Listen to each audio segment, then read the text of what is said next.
ரொம்பவே சாஃப்டான ரவா கேக்கு தான் இன்றைக்கி பண்ண போகிறோம். ரொம்பவே குழந்தைங்களுக்கு பிடிக்கும், ஈஸியாகவும் இருக்கும். வாங்க எப்படி பண்ணுறது பார்க்கலாம். அதுக்கு பார்த்திங்கன்னா ஒரு பவுல் எடுத்துகிட்டு ரீஃபைண்ட் ஆயில் தான் யூஸ் பண்ணணும். அப்போ தான் வாசனை வர. கடலை எண்ணெய்லாம் யூஸ் பண்ணக்கூடாது. சின்ன கப் அளவுக்கு தயிர் எடுத்துக்கலாம். சுகர், பவுடர் சுகர் எடுத்து இது மூணுமே நல்லா மிக்ஸ் பண்ணி எடுத்துக்க வேண்டியது. அதுக்கப்புறமா நம்ம ரவை போட்டுக்கலாம்.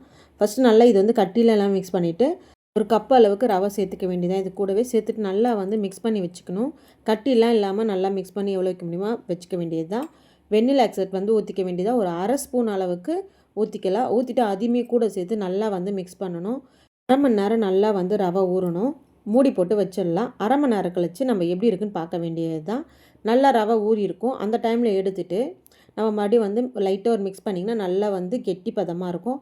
ரவை அளந்த கப்பிலே அரை கப் அளவுக்கு மைதா எடுத்துக்கலாம். அது கூடவே பேக்கிங் சோடா, பேக்கிங் பவுடர் ரெண்டுமே கால் ஸ்பூன் அளவுக்கு போட்டுக்க வேண்டியது தான். பால் பவுடர் சேர்த்துக்கலாம். 3 ஸ்பூன் அளவுக்கு பால் பவுடர் போட்டுக்க வேண்டியது தான்.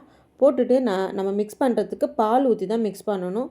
பால் நம்ம காய்ச்சி நல்லா ஆற வச்சு ஜில்லுன்னு இருந்தால் கூட நல்லா தான் இருக்கும். அதுக்கு இது எல்லா பொருளும் சேர்த்துட்டு நம்ம நல்லா மிக்ஸ் பண்ணி கட்டியெல்லாம் இல்லாமல் நல்லா மிக்ஸ் பண்ணி எடுத்துக்கணும். அப்போ தான் நம்மளுக்கு கேக் நல்லாயிருக்கும். சாப்பிடும்போது சாஃப்டாகவும் இருக்கும். ரொம்ப கட்டியாக இருந்தால் நல்லா இருக்காது. ரவை நல்லா ஊறி இருக்குல்ல, அதனால நம்ம நல்லா மிக்ஸ் பண்ணி எடுத்துக்கணும். ரவை ஊறாமல் செஞ்சிங்கன்னா நல்லா இருக்காது. ரவை ஒரு 1/2 அன் ஹவர் கண்டிப்பாக ஊறினா தான் நம்மளுக்கு இந்த ரவா கேக் சூப்பராக இருக்கும். முட்டை போட்டு செஞ்சால் இன்னும் சூப்பராகவே இருக்கும். ரொம்பவும் தண்ணியாகவும் இருக்கக்கூடாது, ரொம்ப கெட்டி பதமாக இருக்கக்கூடாது. மீடியமாக இந்த எடுத்தோடனே இந்த மாதிரி சொட்டு சொட்டாக விழுந்தால் கரெக்டாக இருக்கும். நம்ம ட்ரேயில் கேக் செய்கிற ட்ரேயில் பட்டர் ஷீட் போட்டு பட்டர்லாம் தடவிட்டு அதுக்கப்புறம் அதை நல்லா மாற்றிக்க வேண்டியது தான். நல்லா மாற்றிட்டு நம்ம ஒரு தட்டு தட்டி நல்லா இது பண்ணிங்கன்னா நம்மளுக்கு கரெக்டாக ஒரே அளவாகிடும். போட்டுச்சு 10 மினிட்ஸ் ஃப்ரீ ஹீட் பண்ணிக்கலாம். பண்ணிவிட்டு நம்ம உள்ளே வச்சுக்க வேண்டியதான் கேக் ட்ரேவை. மூடிட்டு 190 டிகிரி பேக்கிங் டைம் பார்த்திங்கன்னா நான் 30 மினிட்ஸ் வச்சேன். ஒரு ஓடிஜி ஒரு மாதிரி இருக்கும். என்னோடய ஓடிஜியில் எனக்கு கிட்டத்தட்ட 1/2 அன் ஹவர் வச்சா தான் நல்லா பேக் ஆகுது. இப்போ பேக் ஆகிடுச்சு. நல்லாவே கலர் பார்த்திங்கன்னா நல்லா கோல்டன் கலரில் வந்திருக்கு. நல்லா ஆறுனதுக்கு அப்புறமா நீங்கள் நல்லா பீஸ் போட்டிங்கன்னா சூப்பராக வரும். ஆறதுக்கு முன்னாடி எடுத்திங்கன்னா நல்லா வராது. பட்டர் ஷீட்டை எடுத்துகிட்டு நீங்கள் அதுக்கப்புறம் நல்லா அந்த பீஸ் போட்டிங்கன்னா சூப்பராகவே இருக்குது. இந்த மாதிரி நான் 6 பீஸாக போட்டு எடுத்துட்டேன்.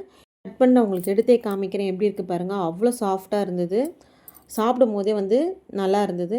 இந்த கேக்கை இப்படி சாப்பிட்டா நல்லா இருக்காது. மேலே மில்க் மேட் கொஞ்சம் ஊற்றிட்டு சாக்லேட் சிரப் ஊற்றி சாப்பிடுங்க. குழந்தைங்களுக்கும் ரொம்ப பிடிக்கும். நல்லாவும் இருக்கும். அவ்வளோ டேஸ்ட்டாக இருந்தது. அந்த பால்ஸோட ஸ்மெல்லு, அந்த பால் பவுடர்லாம் போட்டதுனால இன்னுமே நல்லா இருந்தது. இந்த மாதிரி நீங்களும் உங்கள் வீட்டில் ட்ரை பண்ணி பார்த்துட்டு எப்படி இருக்குன்னு சொல்லுங்கள். அடுத்த வீடியோ சந்திக்கிறேன். டாட்டா பாய்.